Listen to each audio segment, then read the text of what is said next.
So I have a big vintage show coming up this weekend that I'm getting ready for, and I wanted to make a new sign for my business to hang on my canopy for my display. And I thought, why not show you how to create a cost-efficient, easy, and custom sign for your business. So we're going to use Artisan Enhancements Transfer Gel.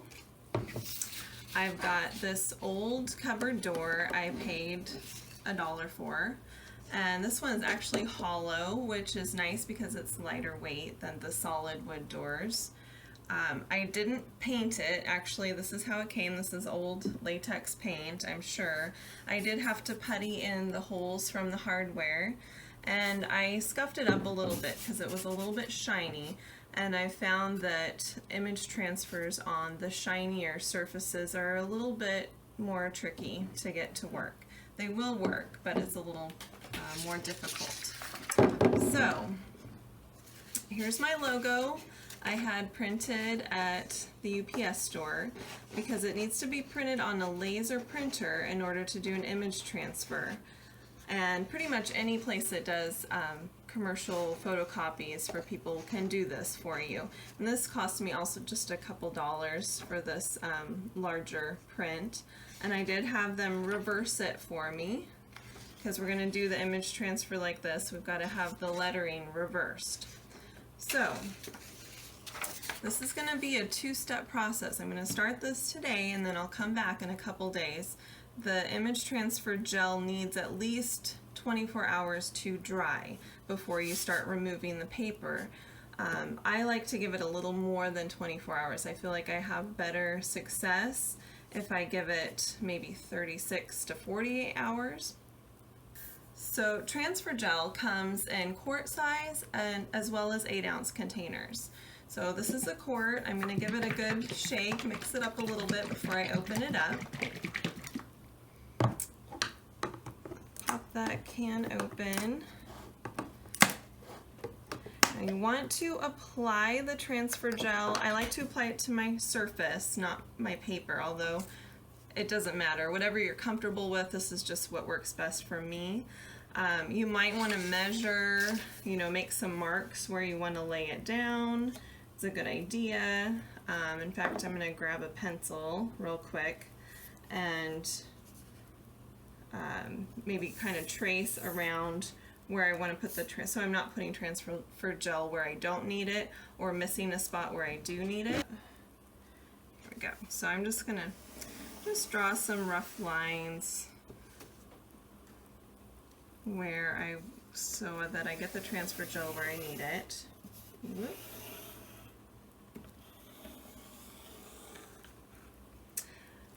And then you want to make sure and use a good quality brush to apply the transfer gel. I find that it works best if you have a nice, smooth, even application.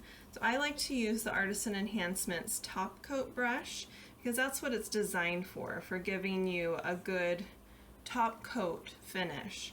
But because the transfer gel washes out of your brushes so easily with soap and water, I'll go ahead and use my top coat brush and not have to worry about damaging it in any way. So I'm just going to apply a fairly liberal coat. You don't want it pooling or drippy, but you also don't want to apply it so thinly that it's dried in spots already by the time you lay your paper down.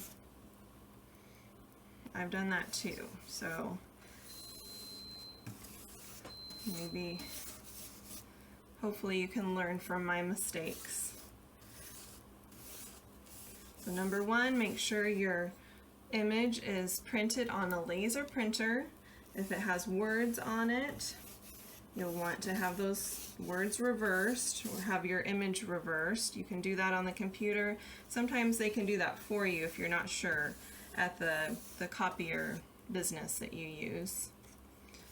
So I'm just going to make sure that I really covered this well before I lay my paper down. Also, if you can have your printer use a heavier paper, not cardstock, but 24, 26 pound paper works better than regular copy paper. Just gives you a little more to work with. So I'm going to line up my paper here and then smooth it out. Really keep smoothing, make sure we don't get any wrinkles or bubbles. Although if you do, don't stress. If you're going for an aged look, which usually is what I'm kind of going for, it goes with my style. You know, a few little wrinkles here and there adds to the effect and the patina. Smooth out all those bubbles. Don't want any air bubbles. The color shaper tool from Artisan Enhancements works really well for smoothing out the paper and getting those air bubbles out.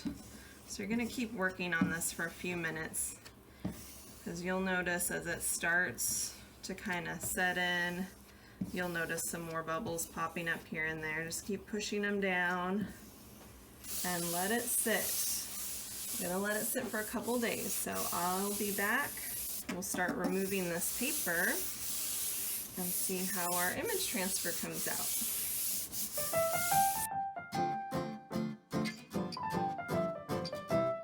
Okay, I'm back. It's Wednesday, so I've let my image transfer sit for a couple of days. Should be plenty dry.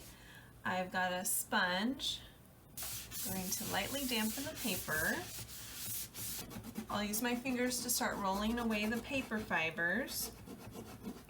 Now the idea here is that the image is going to sit on top of the transfer gel, so we want to make sure we don't rub too hard. If we rub the transfer gel off the board, we'll also rub the image away.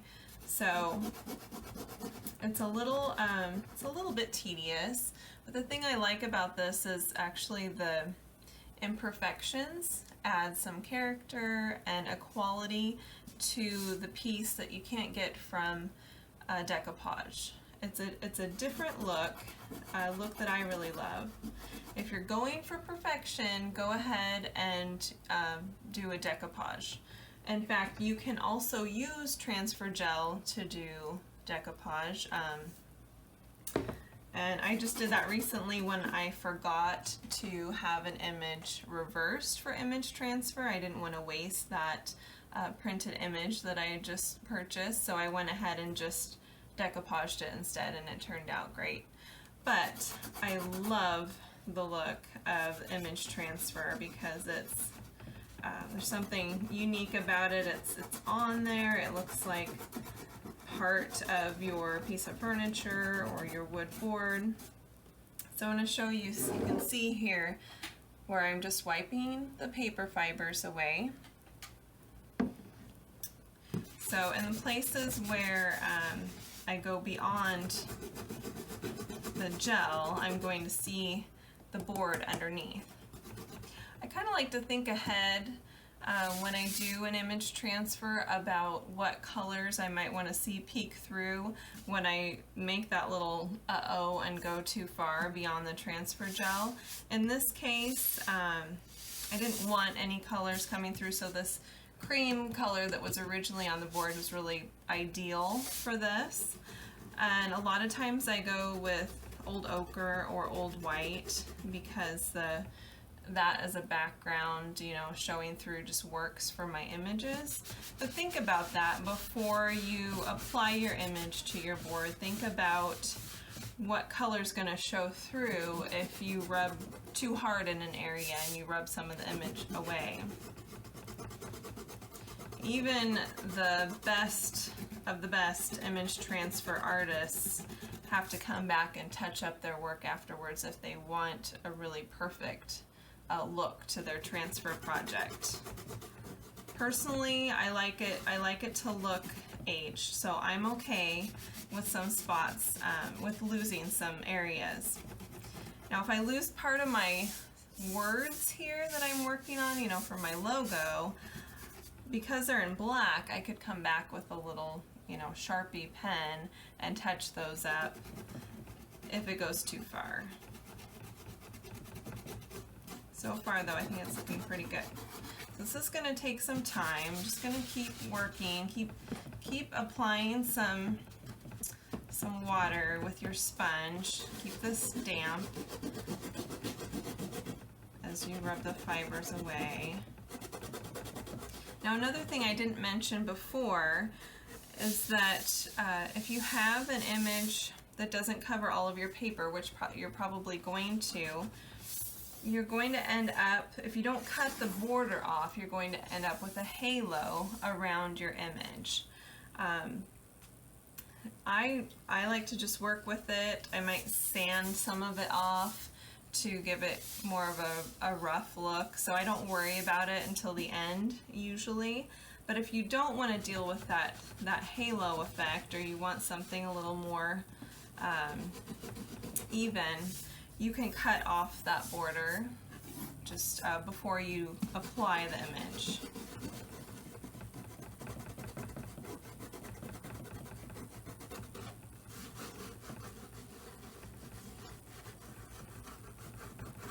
Sometimes corners can be kind of tricky. I think if you don't get enough transfer gel down on the corner of a piece of paper, it just comes right off. And luckily I didn't have any image on the corners. It was just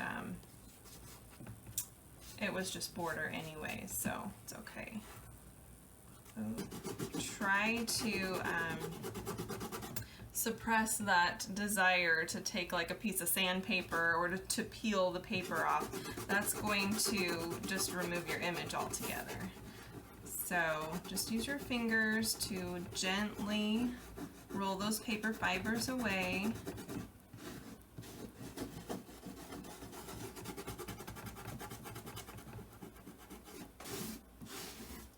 So fun to have a pretty sign with your logo that only cost you a few dollars to make, and people will say, "Oh, how did you do that?"